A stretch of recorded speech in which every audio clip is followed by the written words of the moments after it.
영원한 생명이 되시며 소망이 되시는 주님, 주님의 거룩하신 이름을 높이며 찬양과 경배를 드립니다. 이 시간 주의 이름을 부르는 우리 성도들에게 긍휼과 자비를 베풀어 주시고 성령을 충만히 채워주셔서 기쁨과 평안이 넘치는 복된 예배 시간이 되게 인도하여 주옵소서. 하나님, 이 자리에 모인 저희들은 예수님의 부활의 증인임을 확신합니다. 세상이 인정하지 않고 사람들이 믿지 못하여도 부활하신 주님이 우리와 함께 하심을 저희들은 믿습니다. 이 시간 우리에게 더 큰 믿음을 허락하여 주옵소서. 하나님, 저희들이 부족하여서 주님께 모든 것을 맡기고 믿음으로 살아가야 하는데 삶의 여러 가지 염려와 근심으로 더 깊은 은혜의 자리로 나가지도 못함을 긍휼히 여겨 주옵소서. 하나님, 저희들이 부활의 주님을 기억하는 것처럼 주님께서도 이 시간 우리의 기도를 들으시고 기억하여 주셔서 어떤 상황 속에서도 감사와 찬양을 드릴 수 있는 믿음을 허락하여 주옵소서. 지치고 힘들 때도 우리에게 평안을 주시는 성령님의 일하심을 느끼게 하옵소서. 아무리 세상이 험하고 악하여도 이미 승리하신 우리 주님을 의지하며 사망의 음침한 골짜기도 든든히 지나갈 수 있는 성도들이 되게 하옵소서. 하나님, 이제 얼마 후면 이 나라의 새로운 정부가 시작됩니다. 선거를 통하여 택한 새로운 지도자와 임명된 여러 강요들에게 지혜와 명철을 주셔서 갈라진 민심을 하나로 통합하고 어려워진 경제를 살리며 이 나라를 공의와 정의로 잘 다스려가게 인도하여 주옵소서. 코로나로 사회적으로 경제적으로 어려운 시기에 국가 안보위까지 겹치지 않도록 이 나라를 지켜주시고 남북관계도 평화의 시대를 열어갈 수 있도록 역사하여 주옵소서. 하나님께서 지으신 이 땅 반대쪽에서 벌어지고 있는 전쟁으로 수많은 생명들이 죽어가고 모든 것들이 잿더미로 변해가는 이 비극이 멈추게 역사하여 주옵소서. 전쟁이 하루빨리 중단되어 우크라이나가 다시 평화를 찾게 도와주시기를 주님 간절히 원합니다. 하나님, 주의 이름으로 함께하는 이 시간이 우리에게는 크신 복임을 고백합니다. 몸이 불편하여서 또 여러 가지 형편과 사정으로 함께하지 못한 우리 성도들에게도 회복과 은총을 베풀어 주시고 담임 목사님도 코로나에서 빨리 회복되어 돌아오게 하옵소서. 오늘도 이 자리에 세우신 전도사님을 통하여 주시는 말씀을 마음 깊이 새기며 이 한 주간도 부활의 증인의 삶을 살아가는 우리의 성도들이 되게 하여 주시옵기를 간절히 원하오며 이 모든 말씀을 부활의 천절매 되신 예수님의 이름으로 기도를 드립니다. 아멘.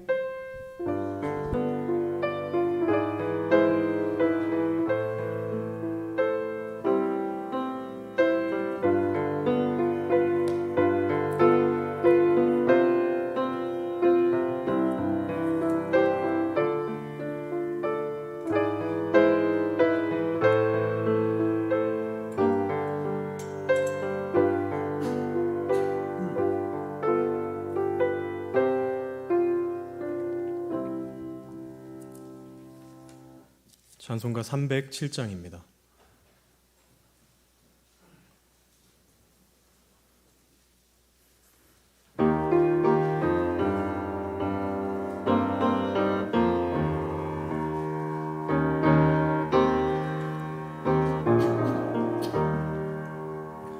소리 없이 보슬보슬 내리는 저 봄비처럼 내 가슴에 사무치는 주의 음성 고마워라. 줄기마다 잎이 돋고 가지마다 꽃이 피어 주렁주렁 열매 맺어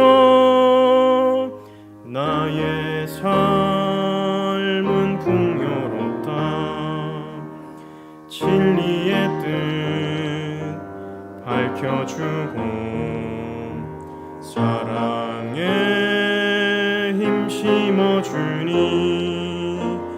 은혜롭고 풍성하신 주의 말씀 고마워라.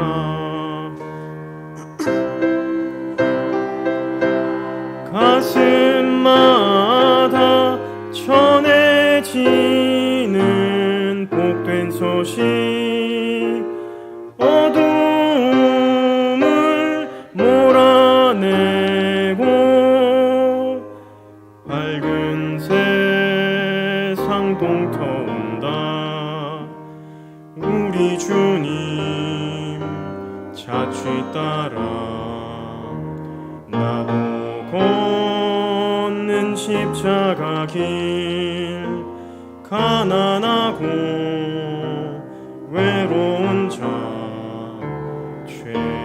죄인들의 친구 예수, 영광 중에 다시 배울 주의 날을 기다리며 넘어지고 쓰러져도 죽기까지 따르오리. 하나님 말씀은 고린도후서 4장 10절에서 12절 말씀입니다. 이 말씀은 신약 성경 289쪽에 있습니다.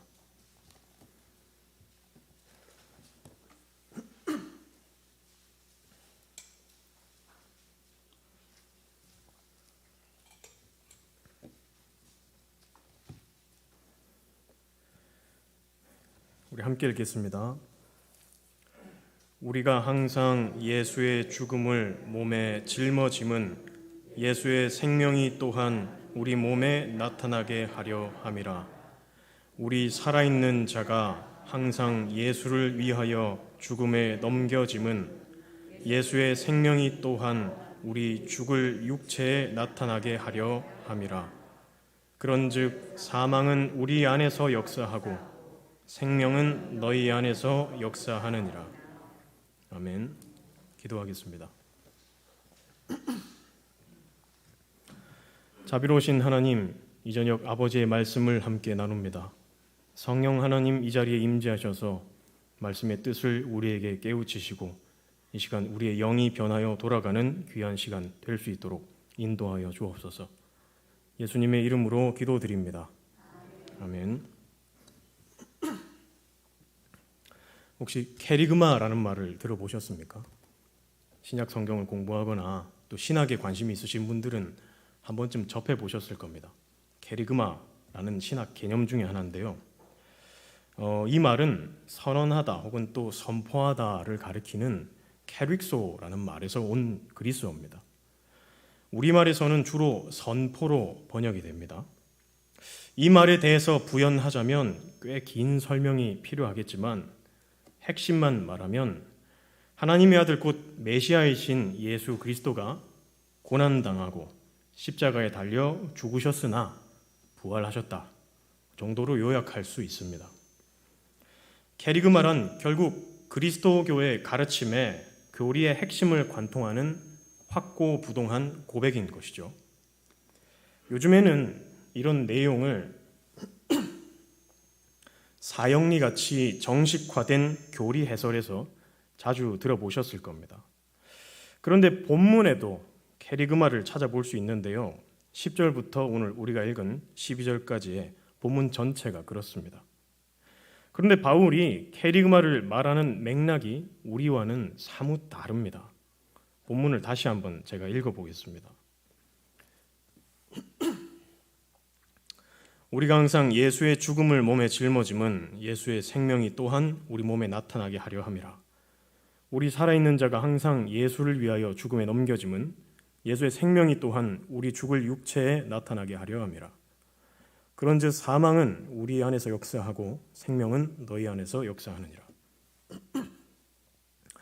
여기서 바울은 계속해서 죽음과 부활을 마치 틀처럼 사용하고 있습니다. 그러니까 사도는 신자가 그리스도의 죽음과 부활을 믿을 뿐 아니라 자신의 삶과 교회의 실천이 이 형식에 알맞게 새롭게 주조되어야 한다. 그런 얘기를 하고 있는 것입니다. 그리스도의 죽음에 빗대어서 형제 사랑과 공동체 화목, 또 장차 올 약속의 때를 삶의 목적으로 받아들이거라 라고 하는 말을 이런 식으로 표현한 것이죠. 나아가 사도는 자신의 삶이 이미 그렇게 되어 있음을 말하고 있습니다. 12절입니다. 그런즉 사망은 우리 안에서 역사하고 생명은 너희 안에서 역사하느니라. 바울은 자기 사역 중에서 점증하는 어려움에도 자신이 불평하지 않는 것이 자신의 사역으로 생겨난 혜택이 다른 교회의 사람들을 살리는 일로 돌아갈 것이다. 그것을 확신하고 있기 때문에 그렇다라고 말하고 있습니다. 이처럼 이미 사도 자신이 그리스도의 죽음과 부활의 의미를 몸소 삶으로 보이고 있으니 편지를 읽는 그대들도 오늘의 곤란을 부끄러워하지 말며 또 세례받기 전에 습속을 아직도 갖고 있다면 이전에 속된 삶에서 단숨에 떨어져 나오라 이렇게 강하게 권면하고 있습니다. 여기서 우리는 바울이 캐리그마를 언급하는 맥락과 우리의 맥락 사이에 차이를 발견할 수 있습니다. 우리에게도 캐리그마가 중요합니다. 풀이에서 우리에게도 우리 주님이 고난당하시고 죽으셨다가 부활하셨다라는 고백은 몹시 중요합니다. 우리에게 이것은 신앙의 핵심입니다. 이 캐리그마를 빼고는 우리 스스로를 기독교인이라 부를 만한 이유가 하나도 없습니다. 우리에게도 교회의 교회됨은 마찬가지로 이 캐리그마에 대한 믿음이 여기 모인 이 사람들을 엮어준다는 사실에 있습니다. 그러나 우리에게 캐리그마는 어디까지나 교리로 여겨지는 한계가 있습니다. 조금 전에 사형리 얘기를 했습니다. 캐리그마를 교리로 여기는 대표적인 예가 사형리입니다. 사형리의 결론을 기억하십니까? 믿습니까? 이렇게 묻죠. 사형리를 들은 사람에게 마지막에 믿습니까? 라고 묻습니다. 그래서 들었던 사람이 예수 그리스도를 구원자로 영접합니다 라고 말하면 이 문답은 끝납니다. 그런데 바울이 본문에서 캐리그마를 그렇게 말하고 있습니까? 아닙니다. 사도는 우리가 캐리그마를 이해하는 것보다 훨씬 고차원적이고 성숙한 이야기를 하고 있습니다. 캐리그마는 성도의 윤리, 다시 말해서 성도의 삶을 통해서 확인되어야 하는 것이라는 말을 하고 있는 것이죠. 애초에 캐리그마라는 말 자체에 그런 함의가 들어 있습니다. 캐리그마의 어원 캐릭소는 아까 선언 혹은 선포하다라는 뜻이 있다라고 풀이해 드렸습니다. 선언이라는 것의 성격을 한번 생각해 보면 좋겠습니다. 우리에게 익숙한 선언으로는 프랑스 인권 선언 이런 것들이 있죠. 이 선언문은 인간으로 태어나서 갖는 천부적인 권리인 자유와 평등, 종교, 출판, 결사의 자유 등이 보편적이라고 말하고 있습니다. 이 선언문은 근대 시민사회의 신호탄 역할을 했다라고 아주 높게 평가를 받습니다. 하지만 프랑스 혁명의 결과를 아십니까? 역사를 공부하다 보면 참 기이한 일들이 많은데 프랑스 혁명도 그런 사건들 중에 하나입니다. 혁명의 결과는 혁명파의 공포정치였습니다. 인권을 주장하면서 나타난 정치가 폭력을 앞세운 정치였다라는 사실은 참 아이러니합니다. 결국 역사의 이 수수께끼는 인권, 선언이라고 하는 것이 그것을 보편적인 것으로 만들려는 치열한 실천이 없는 한 공허한 메아리에 지나지 않는다. 그런 진리를 우리에게 일깨워 주었습니다. 우리나라에서도 이런 예는 얼마든지 찾아볼 수 있습니다. 요즘 장애인 이동권 관련해서 의견이 굉장히 분분합니다. 매체를 열면 이제 그 얘기를 한 번씩은 보셨을 겁니다. 장애인 이동권 투쟁은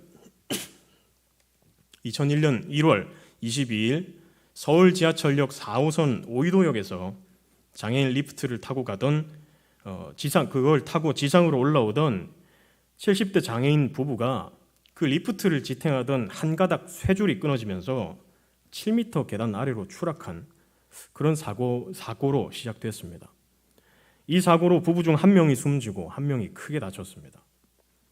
이전에도 지하철 리프트로 인한 크고 작은 사고가 끊이지 않았습니다. 서울시 지하철역에 설치된 리프트 중 대부분은 1988년 올림픽을 맞아서 전시용으로 설치한 것들이었습니다. 그래서 관리를 위한 인력이나 예산 이런 것들은 거의 잡혀있지 않았습니다. 이 사고를 계기로 장애인의 인간답게 살 권리, 곧 이동권 투쟁이 시작됐습니다. 지하철 출발을 지연시키는 이런 시위 행위는 이때부터 장애인 이동권 투쟁의 상징처럼 자리 잡았습니다. 이동권 투쟁은 장애인이 단순히 휠체어나 다른 보조장치를 사용해서 여기저기 돌아다닐 수 있도록 하자는 데 그치는 것이 아닙니다. 최종적으로 장애인의 자립, 그러니까 시설에 갇혀서 평생을 한 건물에서만 살아가는 장애인의 현실을 근본에서부터 바꾸자는 데 있습니다. 투쟁이 계속되면서 또 격화되면서 점차 많은 것들이 변하기 시작했습니다. 대표적인 것이 몇몇 지자체에서 활동 보조 서비스가 시행된 것입니다. 물론 정식으로 시행된 것이 아니라 시범적으로 운영되었습니다. 그러나 따뜻한 날은 짧았고 그 틈에서 결국 끔찍한 일이 일어났습니다. 2005년 12월 함안에서 혼자 사는 중증 장애인이 얼어 죽는 사건이 생겼습니다. 아무도 오지 않는 주말에 오래된 보일러가 터져서 방으로 물이 새 들어왔습니다. 혼자 움직일 수 없었던 그는 다가오는 죽음을 마주본 채 누운 자리에서 사망했습니다. 추워서 죽은 것이 아니라 추위를 피하지 못해서 변을 당한 것입니다. 비슷한 시기에 서울시는 시범 운영 중이던 장애인 활동 보조 서비스 예산을 삭감했습니다. 활동 보조 서비스에 드는 예산은 15억 원이었습니다. 그런데 서울시는 재정 긴축을 이유로 이를 삭감하려 했습니다. 2006년 7월 서울시장은 직전 서울시장이 세운 한강 노들섬 오페라 하우스 건축 계획을 그대로 진행한다고 발표했습니다. 이 사업에 잡힌 예산이 7천억 원이었습니다. 그 이후로 수많은 우여곡절을 거쳐서 장애인 이동권 투쟁은 2001년부터 지금까지 무려 21년간 지속되고 있습니다. 이동과 자립이라는 가치 아래 말입니다. 인간의 권리란 장애인들이 받는 서비스가 아닙니다. 활동 보조 서비스를 받고 통학 지원을 받고 가족 지원을 받고 하는 서비스 자체가 권리인 것은 아닙니다. 그 서비스를 받아서 영위할 수 있는 우리와 같은 일상이 바로 권리인 것이죠. 장애인 이동권 투쟁은 이 점을 사회에 각인시키고자 지금도 분투하고 있습니다. 여기서 우리는 선언, 곧 캐리그마의 중요한 속성에 대해서 알 수 있습니다. 인권을 제 아무리 자주 또 감동적으로 말한다 한들 그것이 실천되지 않으면 허공에 바람 부는 소리만큼이나 무의미하다는 것입니다. 인권은 교리처럼 예 믿습니다, 예 받아들입니다 한다고 끝나는 것이 아닙니다. 이것을 일상으로 만들기 위한 반성과 노력, 때때로는 다툼과 갈등도 필요한 것이죠. 바로 이 점에서 바울이 말한 캐리그마와 우리가 말한 캐리그마의 차이가 있습니다. 바울은 그리스도의 고난과 죽음 그리고 부활이 신자의 삶에 고스란히 드러나야 한다 말했습니다. 이는 신자가 교회 일의 일상을 올가매라는 뜻이 아닙니다. 그리스도의 성품과 가르침에 삶을 올가매라는 뜻입니다. 우리가 누리는 삶의 모든 것들이 그리스도 앞에서는 한낱 도구에 지나지 않으며 일시적이라는 사실을 알고 말씀과 양심 속에서 우리를 이끄시는 주님의 음성에 순종하라는 말입니다. 이것은 믿습니다, 아멘 한마디로 되는 것이 아니죠. 끊임없는 반성과 부단한 훈련, 이런 것들을 통해서 가능한 신앙의 성숙한 경지인 것입니다. 이렇게 하다 보면 분명히 갈등이 생기겠죠. 갈등은 한편으로는 신자 내면에서 생길 수 있습니다. 또 다른 한편에서는 외부에서 발생할 수 있습니다. 초대교회가 받았던 박해 중에 대부분은 로마 제국으로부터 받은 박해가 아닙니다. 오히려 도시에 모여서 함께 사는 이웃들과의 갈등이었습니다. 세상 속에서 세상과 분리되려 한 그들의 의도가 주변인들에게는 곱게 보이지 않았던 것입니다. 가부장제나 노예제 같이 엄연한 질서를 사랑의 질서로 뒤집고 함께 식사하면서 섬기는 모습이 이웃들의 눈에는 안이 꽂고도 기이하게 보였던 겁니다. 때로는 이런 행동이 시기가 좋지 않아서 신의 노여움을 샀고 또 자연재해를 불러일으켰다라는 누명도 써야 했습니다. 그러나 이들은 사랑의 길을 가는 중에 받는 고난은 부활의 생명을 품고 있다 굳게 믿었습니다. 그래서 결코 이웃과 부딪혀야 하는 도시를 떠나지 않았던 것입니다. 그럼에도 우리의 마음속 깊은 곳에는 어떤 변명이 떠오를지도 모르겠습니다. 예컨대 사도가 활동하던 때는 기독교가 소수 종파에 지나지 않았으므로 박해가 일부 앞의 현실이었다. 그래서 공동체의 결속을 견고히 다지기 위해서는 이렇게 강경한 태도가 필수적이었을 거다. 하지만 우리 시대에는 그렇지 않다. 우리 시대 신앙은 보다 온건한 태도가 바람직할 거다.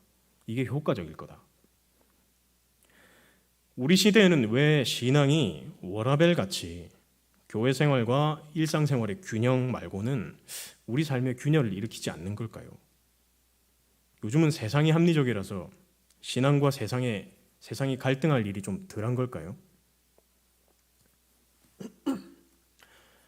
제 선배 목사님 중에 2014년에 개척을 한 분이 있습니다. 그분 개척 예배에 참석했다가 거기 축사를 맡으신 분이 있었는데 그 축사가 아직도 제 기억에 생생합니다.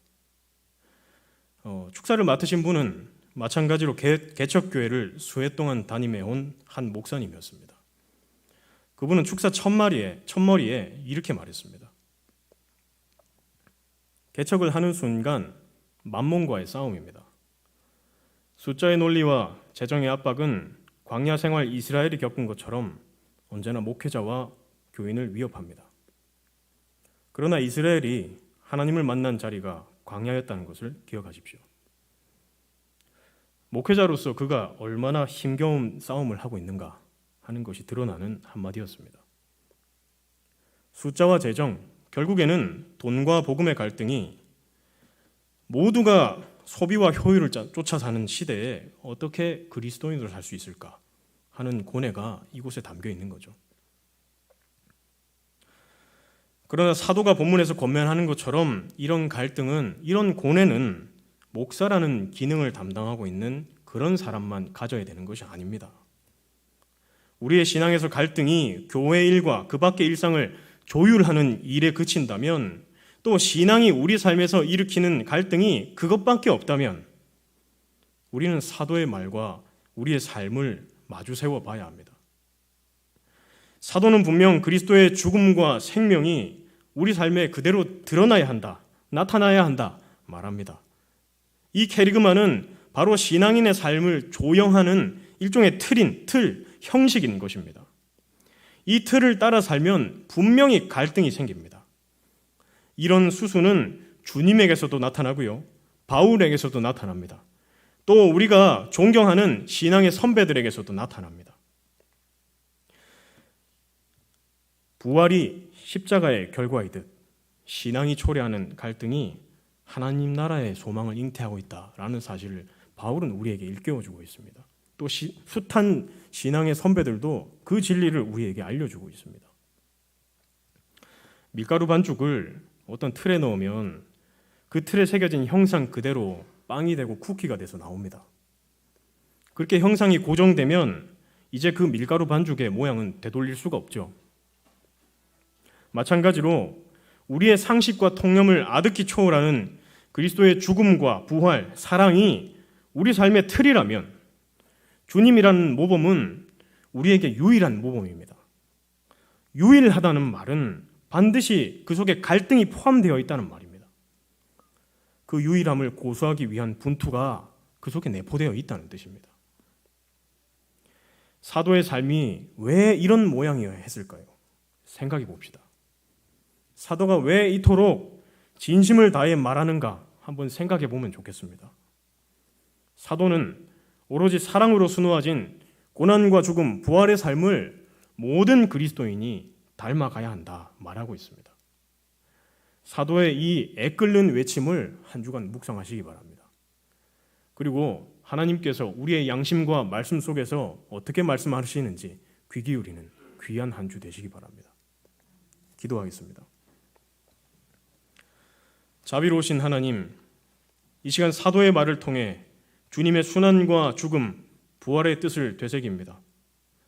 주님, 우리를 부르셔서 십자가 아래 옛 사람을 죽이시고 새 사람이 되게 하셨으니 우리의 말과 행동에 하나님의 자비로우심이 나타나게 하옵소서. 우리 교회의 한 걸음 한 걸음마다 하나님의 공의로우심이 나타나게 하옵소서. 성령 하나님, 우리에게 힘과 용기를 주셔서 닥쳐오는 어려움을 오직 사랑으로 견뎌내게 하옵소서. 부활의 소망을 품고 사랑의 길을 포기하지 않는 우리 되게 하옵소서. 예수님의 이름으로 기도합니다. 아멘. 찬송가 515장입니다.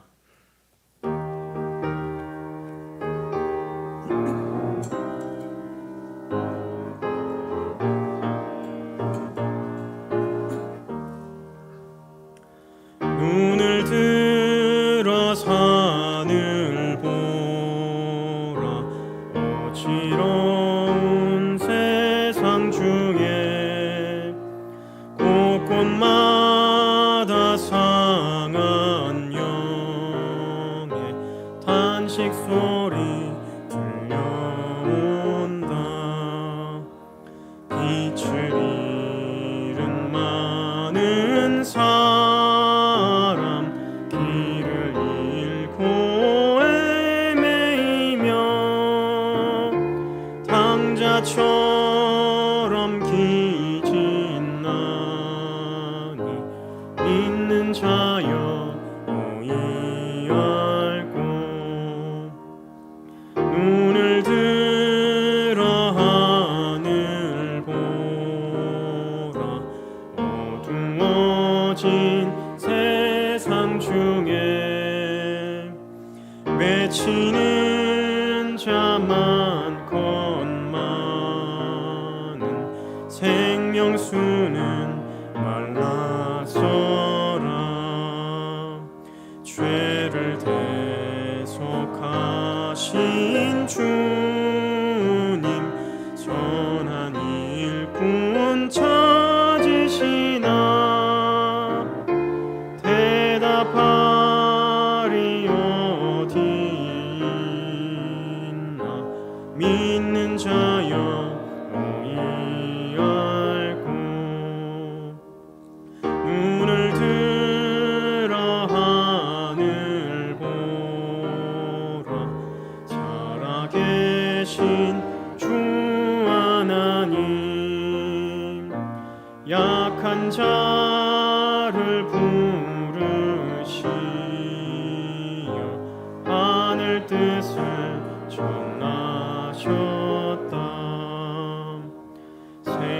생명수는 홀로 예수, 처음이요 나중이라. 주님 너를 부르신다. 믿는 자여 너희 알고 눈을 들어 하늘 보라. 다시 사신 그리스도, 만 백성을 사랑하사 오래 참고 기다리네. 인내하신 우리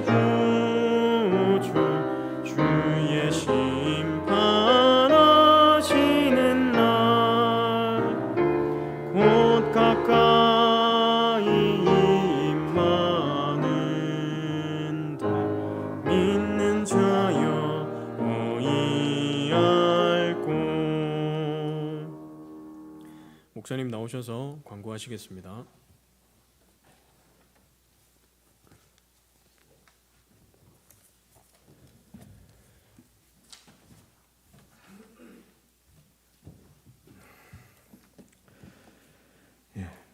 종교인 첫날 새벽 기도회가 다음 주일 새벽 5시 30분 제1교육관에 있습니다. 유아 세식이 다음 주일 2부 예배 시간에 있습니다.